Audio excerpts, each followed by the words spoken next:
What's happening, YouTube? Welcome back to my channel. I'm your boy Hoodie from the Hood, aka your friend from that big old N. As you can see from the title, yeah, we're gonna talk about it. Nortenos, Surenos, they truths. I ain't gonna get too much into that as far as like they program and all that, because I don't know. And the little bit I do know, it's not my business. It's above my pay grade. This video is really more so about us blacks, but I admire what they're doing. I don't know the true reason why. That, like I said, that's above my pay grade. But just to see like adversaries come together, or at least be at some type of standstill or what they call it, a ceasefire, not a truce. That's a beautiful thing. It shows that people are man enough to make amends. Also, just, get to the bag or whatever they doing. War is not good. It's not good for business.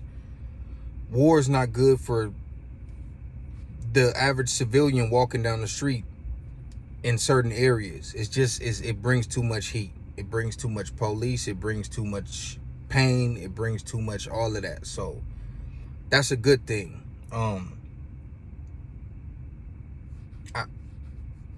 I don't know about the Bulldogs. I don't think they're included, but I know that obviously they're Mexican. But like I said, that's their business.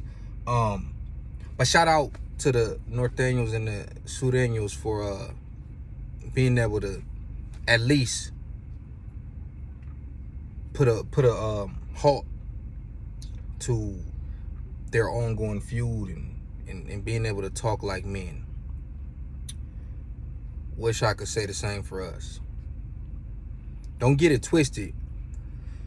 There's a lot of occasions where people can be men and people can talk and people can come together from the other side. And when I say come together, I don't mean holding hands, kicking cans, kumbaya. Well, let me go back. I'm going too fast. As beautiful as it is for them to do that, this is alarming for me as a black man, and it should be for you, especially if you're doing time. But just period. When I watch other channels and they have spoke on it, I read comments, and I see a lot of people in the comments who I'm assuming are of Hispanic descent based on their names. When I see them say stuff like, if North and South come together, we could take over. If North and South come together, can't nobody stop us. And I'm seeing that a lot in the comments. So when I see shit like that, I ask myself, I say, self, if they're not fighting each other, who the fuck they gonna fight? Especially the North. They been had like a no red on red. I think the essays is trying to do that too, like no blue on blue. And I'm hearing there's even talks of no red on blue. I don't know any Norteños personally, because I'm from San Diego, obviously, and I never did time with any of them. I did time with some Bulldogs, but like I said, that's something different. But yeah, who they gonna fight against? You think their hood's gonna disappear? You think they're gonna stop gangbanging? They still with the shit. They still gotta make money, however. They still got guns. They still got heart. Where they gonna direct that towards? And this is just a theory. It could not be nothing. They could really just be on some other shit and not even be worried about us. But when you go inside of that prison system, you know that the politics are still there. And I just thought about that. Like, what the fuck? What does that mean? We'll take over and all that type of shit. And then when I hear niggas, a lot of niggas, you know, from everywhere, when I hear niggas say shit like they don't fuck with they ops and they don't fuck with no ops, my mans, that's not even a real nigga statement. Period. That's not a real nigga statement. If you done any type of time, you know somebody. You know somebody, you fuck with somebody.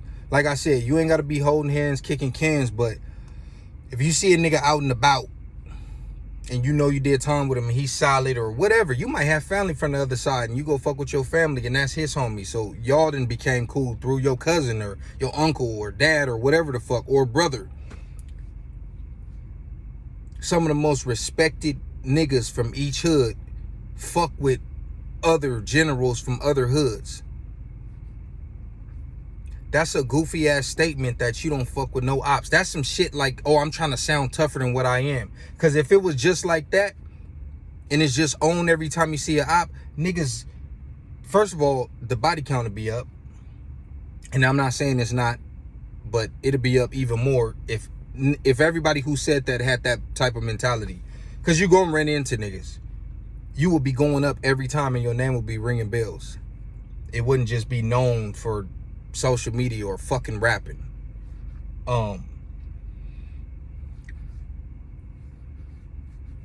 It's a self-hate thing. I already talked about this in I don't know which one of my videos it was. If one of y'all could let me know in the comments about self-hate, how we can't get right as a race. Like that dude from Life can't get right. As a race, we can't get right. I was talking to the homie Wack last night, Wack Deuce. Shout out to Wack Deuce from Against the Grain. Check his channel out if y'all already haven't. And he was saying that they are Hispanics are raised and taught and is bred in them to stick together. We as black people have been taught to not stick together, to envy and hate each other. And this is all through slavery. I'm not saying your parents taught you that.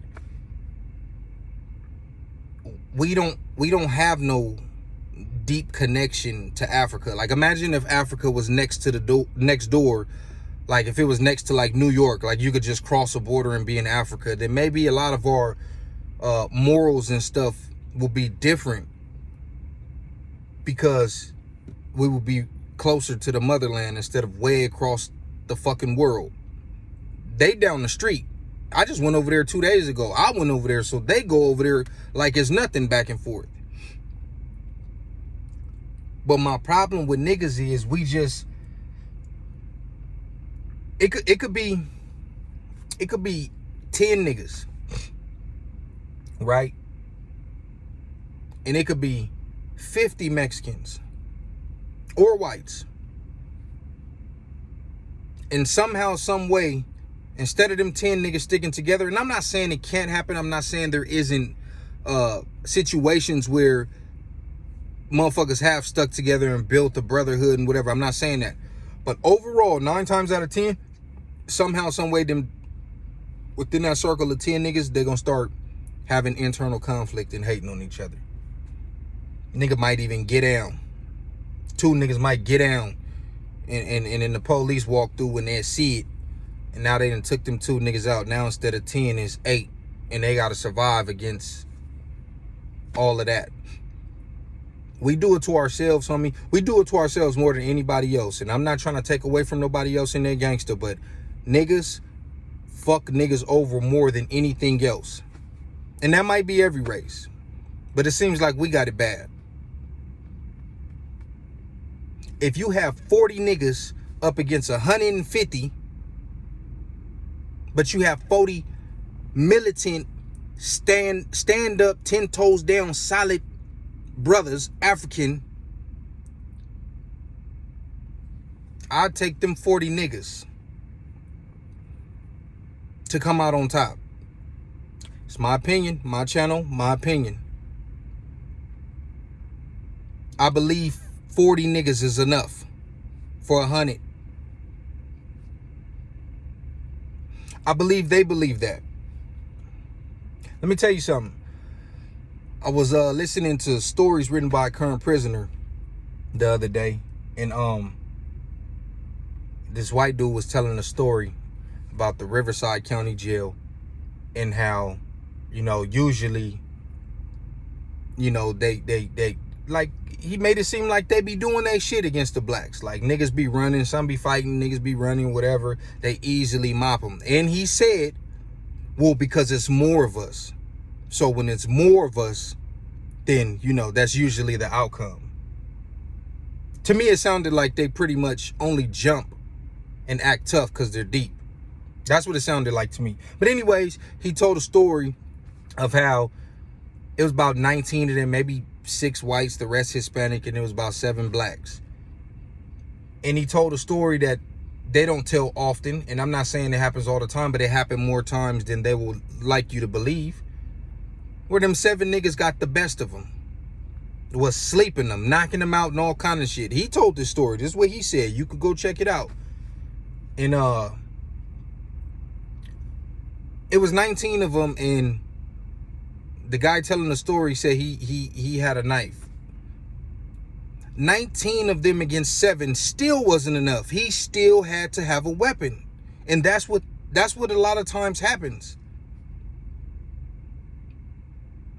100 motherfuckers against 30. And there's still weapons involved. So obviously, like I said, if it's 40 stand up, 10 toes down niggas that's militant and on they shit, we're a problem. That is a fact, not an opinion.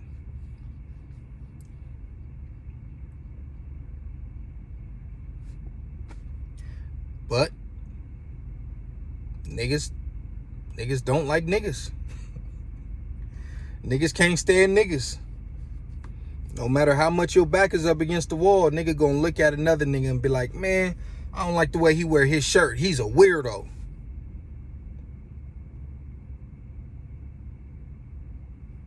That shit's sad, homie. We gotta get it together. Hopefully sooner than later. But anyways, I'm your boy Hoodie from the hood, man. Your friend from that big old N. Once again, thanks for all the support, subscribers, comments, and all that. Keep it up. When I get to 1,000 subscribers, I'll go live on YouTube. That should be interesting. Maybe I could get to know some of these people in the comments a little bit more. But yeah, man, that's what I wanted to talk about for today. Y'all enjoy the rest of y'all evening, and I'll holla.